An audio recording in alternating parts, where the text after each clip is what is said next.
Un desastre. Llevamos 4 olas de calor tremendas, con temperaturas récords históricos en toda Europa. Cuando empieza a sufrir la hoja, es símbolo de que necesita agua. La uva se ha mantenido bien y estamos regando en plan riego de urgencia. Hombre, es un vino excepcional.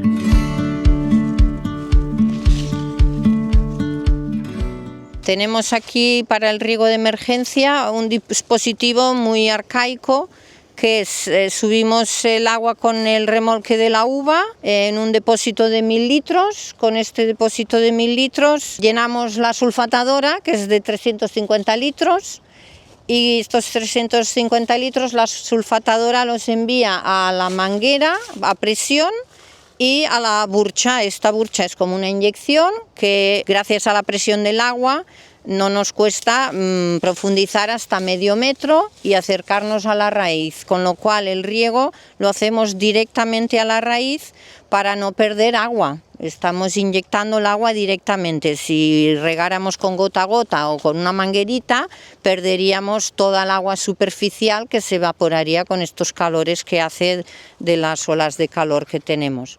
Entonces es un sistema muy arcaico pero efectivo, y para estos riegos de emergencia de ahora para ahora, porque se están muriendo algunos sarmientos, algunas pistolas, no hacemos todas las cepas, solo las que vemos sufrir. Esta se cosecha a finales de septiembre, sí, mínimo un mes que yo calculo que cosecharemos a mediados de septiembre. Ahora acaba de terminar el embero, todavía vemos... ¿Cómo está la uva? Está verde, claro, se acaba de terminar el embero. Todavía vemos aquí algún granito todavía que no está de color azul. Y está verde y muy áspera. Los taninos están totalmente astringentes. Entonces, ahora es un buen momento para regar porque no afecta para nada la calidad. Al contrario, afecta en positivo, que si la planta está sufriendo no da buen vino. Tenemos que mantener un mínimo de estado vital de las cepas. Una cepa como esta, tan bonita, que no está sufriendo, esta por ejemplo no la regaremos. La roca calcárea para el vino es muy valuosa y es muy escasa en el mundo. Entonces, ¿por qué queremos plantar en roca calcárea, ya que tenemos fincas en roca calcárea? Porque da un control de la fertilidad de las viñas muy importante, no hay exceso de vegetación, no hay exceso de producción, con lo cual nos aseguramos un balance hoja-uva siempre muy correcto. A nivel de expresividad en el vino, aromáticamente da una mineralidad, un frescor, y siempre se nota esa salinidad del carbonato cálcico, esa salinidad que aporta y ese frescor natural de la roca calcárea. No necesitamos grandes acideces si tenemos salinidad y frescor que nos aporta la roca calcárea.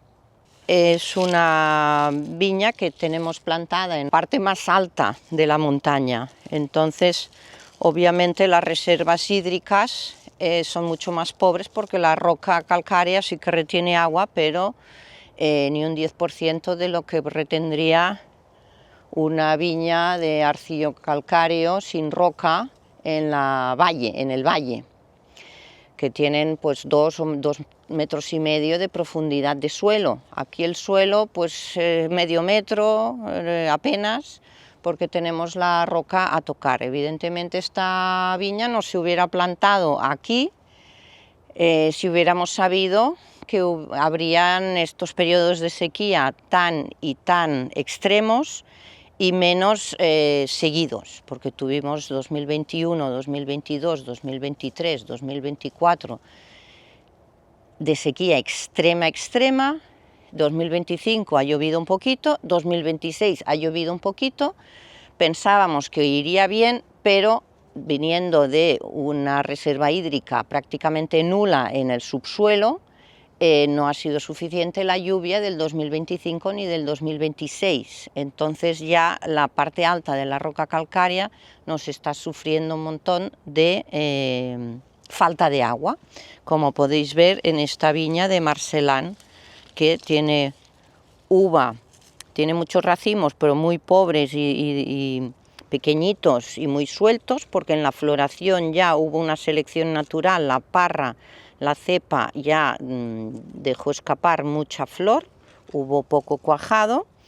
Y ahora en época del embero, que todavía estamos terminando el embero, aquí ya casi todo ha terminado, pero bueno, algunas todavía están terminando, vemos ya una afectación de sequía, de estrés hídrico total. Bueno, os voy a explicar también, aquí hay unas razones por qué está pasando esto.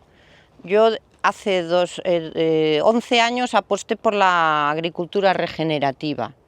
Entonces, claro, otros viticultores me dirían: Blanca, te está pasando esto porque no labras, no cultivas la tierra y las hierbas roban agua a tus viñas. Y es cierto, pero nosotros hemos apostado por la agricultura regenerativa y seguimos esa filosofía, y entre medio pagamos precios muy caros, como años con un 70% de pérdida de producción, o muchos años con el 50% tranquilamente, pero hemos cogido ese camino y no queremos soltar ese camino. Sabíamos que sería duro y que la pérdida de producción sería muy importante, pero no hemos previsto estos años de sequía extrema. Entonces, ¿qué tendríamos que haber hecho para prevenir? Empezar a regar en enero con el gota a gota.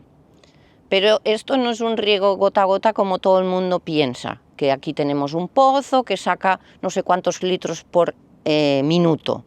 No, aquí traemos el agua, si queremos regar con el gota a gota, con el tractor, en el remolque de la uva, con un depósito de 1000 litros, lo traemos por las noches para que no se evapore el agua, y regamos. Cuando regábamos con el gota a gota que instalamos en el 2023, regábamos cada noche una hilera con 2000 litros, traíamos 2 depósitos de estos. Eso significa 20 litros por cepa en el gota a gota. Eso en plan preventivo está muy bien, pero nos fastidió la salud, la espalda, las energías, y éramos más jóvenes que ahora. Entonces este año, como llovió, no pensábamos que hiciera falta regar. Claro, llevamos ya 4 olas de calor, no solo es asfixiante, sino que de repente la viña se ha quedado sin agua, como podéis ver. Aquellas muertas ya murieron en el 2024, pese a que empezamos a regar en el 2024 en enero.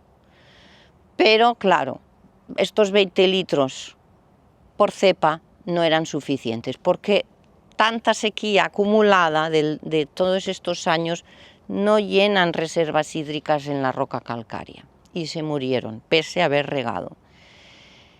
Y bueno, este año vemos que vuelve a empezar el sufrimiento, y ahora estamos regando con una inyección de agua planta por planta a mano, y le inyectamos 30 o 35 o 40 litros hasta que reborbotea agua de debajo del pie de la cepa. Nosotros plantamos en el año 2005, en primavera. Sí que habíamos sufrido en el 2003 la primera canícula de calor que se hablaba en Europa, en el 2003, que moría gente de calor en Francia. Pero eso, ¿qué íbamos a imaginar que sería un constante en nuestra vida de agricultores? Fue un año excepcional, algo imprevisible, y nadie pensó que se iba a repetir. La roca calcárea es de los mejores suelos geológicamente y edafológicamente hablando para la calidad de uva, no solo porque te regula la fertilidad de la uva. Si podéis ver, las uvas son muy sueltas, eso quiere decir que reciben aireación, no se pudre, buena insolación, pero claro, en caso de estas olas de calor acumuladas, no necesitamos tanta insolación. Bien, estamos salvando esta viña tan y tan especial, única para nosotros, para la bodega del Jardí dels Sentits. Esperamos poder compartir una copa de Marcel·lán con vosotros, que vengáis a la bodega, que vengáis a disfrutar de la viña, de este paisaje y de esta roca calcárea magnífica, y que brindemos juntos por el Marcel·lán.